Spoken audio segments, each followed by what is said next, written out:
നമസ്കാരം. കോൺഗ്രസിന്റെ ദേശീയ നേതൃത്വവുമായുള്ള ശശി തരൂരിന്റെ ഭിന്നത രൂക്ഷമായിരിക്കുകയാണ്. രാഹുൽ ഗാന്ധിയുമായി ശശി തരൂരിനുള്ള ബന്ധം വളരെയധികം മോശമായ അവസ്ഥയിലാണ്. കഴിഞ്ഞ ഒരു വർഷമായി തരൂർ രാഹുൽ ഗാന്ധിയെ നേരിൽ കാണാനായി അപ്പോയിന്റ്മെന്റിന് ശ്രമിക്കുന്നുവെങ്കിലും കൂടിക്കാഴ്ചയ്ക്ക് രാഹുൽ ഗാന്ധി തയ്യാറാകുന്നില്ല. ഇത് ശശി തരൂരിനെ വലിയ രീതിയിൽ വിഷമിപ്പിച്ചുവെന്നും പാർട്ടിയുമായി അദ്ദേഹം മാനസികമായി അകന്നുവെന്നുമാണ് പുറത്തുവരുന്ന സൂചനകൾ. ഡൽഹിയിൽ പാർലമെന്റ് തിരഞ്ഞെടുപ്പിന് ശേഷം എംപിമാരുടെ സത്യപ്രതിജ്ഞാ വേളയിൽ തരൂർ വിദേശയാത്രയ്ക്ക് പോയതും കോൺഗ്രസ് നേതൃത്വത്തിനും രാഹുൽ ഗാന്ധിക്കും ഇഷ്ടപ്പെട്ടില്ലെന്നാണ് ഇപ്പോൾ ലഭ്യമാകുന്ന വിവരം. ലോക്സഭാ തിരഞ്ഞെടുപ്പിൽ മത്സരിക്കുമ്പോൾ തരൂരിന്റെ പ്രചരണത്തിന് രാഹുൽ ഗാന്ധി എത്താത്തതും ശ്രദ്ധേയമായിരുന്നു. ഈ സാഹചര്യത്തിലാണ് ശശി തരൂർ പാർട്ടി മാറിയേക്കുമെന്ന അഭ്യൂഹങ്ങൾ ശക്തമാകുന്നത്.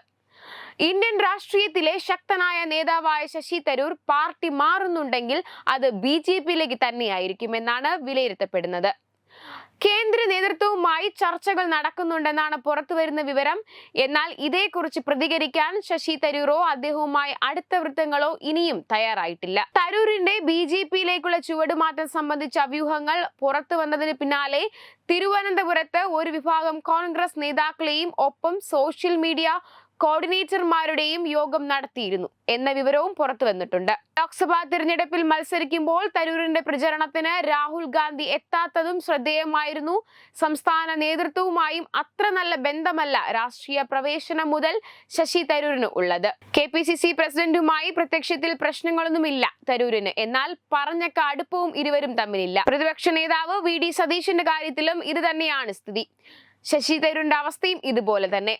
ദേശീയ തലത്തിൽ പാർട്ടി ശക്തി പ്രാപിക്കുന്ന വേളയിൽ ശശി തരൂരിനെ പോലെ ജനസ്വാധീനമുള്ള ഒരു നേതാവ് പാർട്ടി വിടുന്നത് ദേശീയ തലത്തിലും കോൺഗ്രസിന് നല്ലതല്ല. കേരളത്തിൽ 1.5 വർഷത്തിനപ്പുറം നിയമസഭാ തിരഞ്ഞെടുപ്പ് നടക്കാനിരിക്കെ തരൂരിനെ എത്തിക്കാൻ കഴിഞ്ഞാൽ അത് വലിയ നേട്ടമാകുമെന്ന് BJPയും കണക്കുകൂട്ടുന്നുണ്ട്. കേരളത്തിൽ ലോക്സഭയിൽ അക്കൗണ്ട് തുറക്കാൻ കഴിഞ്ഞത് BJPക്ക് വലിയ ആത്മവിശ്വാസം നൽകുന്നുണ്ട്.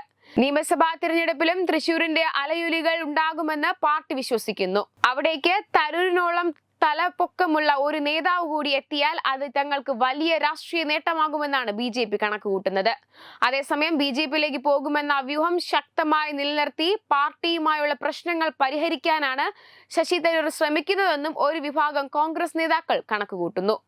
ഇതാദ്യമായിട്ടല്ല തരൂരിന്റെ BJP പ്രവേശനം ചർച്ചയാകുന്നത്. വെബ് ഡെസ്ക് തത്തുമൈ. Powered by Jyotis. Realizing your dream home. Our ongoing luxury apartments projects are Crown near Karivattam, The Square near UST Global, White Manor near Aattugal Ambalathara, and Evergreens Luxury Villas near Tirumala. Call 90482 55599. Jyotis Building Promoters Private Limited, Thiruvananthapuram. Balaramapuram Sultana ജുവല്ലറിയുടെ Onam offer. ഏതൊരു പർച്ചേസിനും ഓണപ്പുടവ സമ്മാനം, ഒപ്പം ഓണക്കിറ്റുകളും. 10 പവന് മുകളിലുള്ള വിവാഹ പർച്ചേസുകൾക്ക് പവന് 5000 രൂപയുടെ കിഴിവും അതിന് താഴെയുള്ള വിവാഹ പർച്ചേസുകൾക്ക് 3000 രൂപയുടെ കിഴിവും, ഒപ്പം സ്വർണ്ണ നാണയങ്ങളും ഗൃഹോപകരണങ്ങളും സമ്മാനം. പഴയ 916 സ്വർണ്ണാഭരണങ്ങൾ മാറ്റി വാങ്ങുമ്പോൾ വിലയിലോ തൂക്കത്തിലോ വ്യത്യാസം വരാതെ പുതിയ ഡിസൈനിലുള്ള 916 HUID സ്വർണ്ണാഭരണങ്ങൾ മാറ്റി വാങ്ങാൻ സുവർണാവസരം. ഈ ഓണത്തിന് പതിവിലും വ്യത്യസ്തമായി അതിശയിപ്പിക്കുന്ന ഓഫറുകളും ഓണ സമ്മാനങ്ങളുമായി Sultana jewellery, main road, Balaramapuram.